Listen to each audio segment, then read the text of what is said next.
Hello everybody, welcome to chapter 4 of class 12 general English. आज का chapter है wonderful world. Wonderful world देख लो, बहुत प्यारा संसार है। आ जाओ आ जाओ आ जाओ, बहुत जल्दी जल्दी जुड़ जाओ। देखो, ध्यान से देखो, पहले पोयम बता रहा हूँ, क्वेश्चन बता रहा हूँ, फिर उसके बाद प्रस्तुत कविता में दुनिया एवं दुनिया में मनुष्य के स्थान के विषय में बताया गया है। क्या बताया? दुनिया एवं मनुष्य का स्थान। कविता इसलिए रोचक है और पठनीय भी है। वास्तव में दुनिया चारों तरफ से प्राकृतिक संसाधनों से आच्छादित है, इसलिए सुंदर भी है। रिसोर्सेज है, इसलिए जो दुनिया है वो सुंदर है। वायु का संचार सर्वत्र है, एवरीवेयर देयर इज विंड। धरती पर, समुद्र में, पर्वत की श्रृंखलाओं पर मानव सभ्यता के चिन्हों को अत्यंत सहज कर रखा है। मानव महान पृथ्वी के साथ तुलना करते समय कवि स्वयं को उसके मुकाबले बहुत छोटा मानते हैं। पृथ्वी बहुत बड़ी है, कवि अपने आप को बहुत छोटा मानते हैं, किंतु उसके मस्तिष्क में यह विचार भी आता है कि यह वह पृथ्वी पर सर्वाधिक सुंदर जीव है, क्योंकि एकमात्र वही प्रेम कर सकने में सक्षम है और सोच विचार करने में भी सक्षम है। ये थी शानदार समरी। अब आएंगे हमारे पास में शानदार शानदार question answer. Question number 1, what is the attire of the earth? Attire का मतलब समझ लेना, कपड़े। अटायर का मतलब क्या होता? कपड़े। और सरल भाषा में इसको बना के दिया वेशभूषा। पृथ्वी की वेशभूषा क्या है? सीधा आंसर है दो शब्द का, the attire of the earth includes. पृथ्वी की वेशभूषा में क्या आता है? Oceans and greenery. समुद्र और घास वगैरह उसके अटायर में आते हैं। वेशभूषा में क्या आती है? पृथ्वी की वेशभूषा में समुद्र व हरियाली शामिल है। हरियाली को बोलते हैं ग्रीनरी, समुद्र को बोलते हैं ओशन। हो गया हो गया। छोटे छोटे आंसर है, 10 मिनट का है, पूरा चैप्टर हो जाएगा, रुक जाओ। Which actions of the wind are described in the poem? वायु के कौन कौन से गुणों को बताया गया है? रेदर क्रियाकलापों का वर्णन किया गया है। पहला क्या बताया? The wind shakes the tree, यही वायु पेड़ को हिलाती है। It walks on the water, यही वायु पानी के ऊपर चलती है। It flows on the top of the hill, यही वायु पूरे पहाड़ के ऊपर जाती है। In fact the wind is found everywhere, पेड़ को भी यही हिलाएगी, पानी को भी यही चलाएगी, टॉप में भी यही जाएगी, हर जगह वायु चलती है। वृक्ष को हिलाती है, जल पर भी बहती है, पर्वत श्रृंखलाओं पर भी बहती है, सर्वत्र पाई जाती है। Why does the poet regard earth a friend?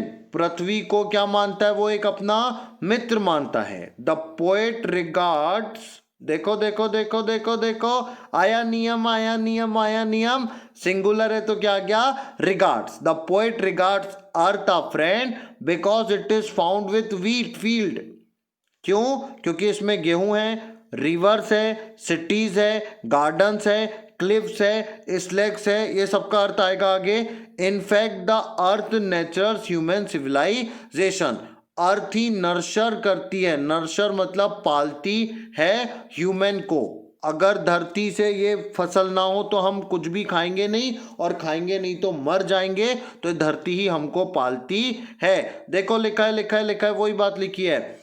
कवि पृथ्वी को मित्र मानता है क्योंकि यह गेहूं के मैदानों के साथ, नदियों के साथ, शहरों के साथ, बगीचों के साथ, चट्टानों के साथ, द्वीपों के साथ। वो आप पूछ रहे थे ना ये क्या है? ये देखो, क्लिप्स मतलब चट्टान, आइल्स मतलब द्वीप। क्लिप्स मतलब बड़ी बड़ी चट्टान और इल्स मतलब आइलैंड, बड़े बड़े द्वीप। नर्चर मतलब पालना। द्वीपों के साथ सर्वत्र पाई जाती है।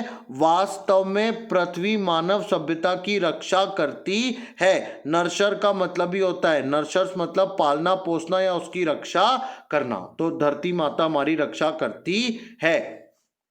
अब देखो पोएट कांपने लगा। What makes the poet tremble? बहुत बड़ी बात हो रही है, कवि कांप रहा है। पूछता है क्वेश्चन, क्या है जो कवि को कपकपा रहा है, किस कारण से कवि कांप रहा है? The poet trembles due to the actions of the earth. उसको डर लग रहा है कवि को, हाँ, धरती से। He feels that he so small and the earth is so great. वो छोटू सा है और धरती बहुत बड़ी है।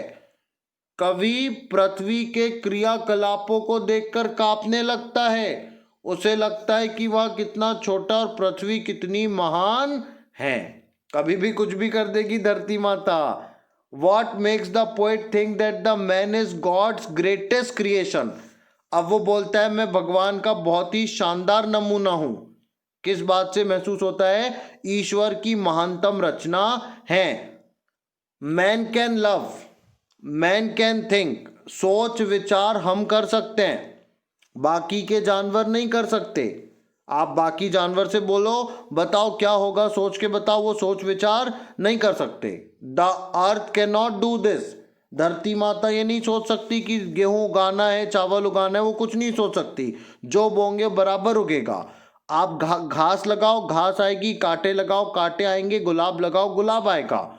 This makes the poet think that man is god's greatest creation. इसीलिए बोला जाता है कि मनुष्य जो है वो करता है और बाकी सब जो है, बाकी प्राणी भोगता है। बोलते हैं ना कि ये अपन कार्य करने आए, बाकी लोग कर्म नहीं कर रहे, वो भोग कर रहे हैं। जो उन्होंने कर्म किया उसका फल पा रहे हैं। अपन अच्छा बुरा दोनों कर सकते हैं, पर वो लोग बुरा नहीं कर सकते, बस वो भोग सकते हैं।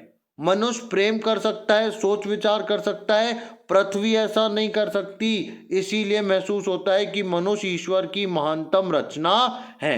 मैंने आपको पूरा वंडरफुल वर्ल्ड यहीं पर समझा दिया। हो गया। लग रहा है ना आंसर वगैरह सरल लग रहा है ना? समझ में आ रहा कि नहीं आ रहा? सरल लग रहा कि नहीं लग रहा? पूछता है question. Thank you very much.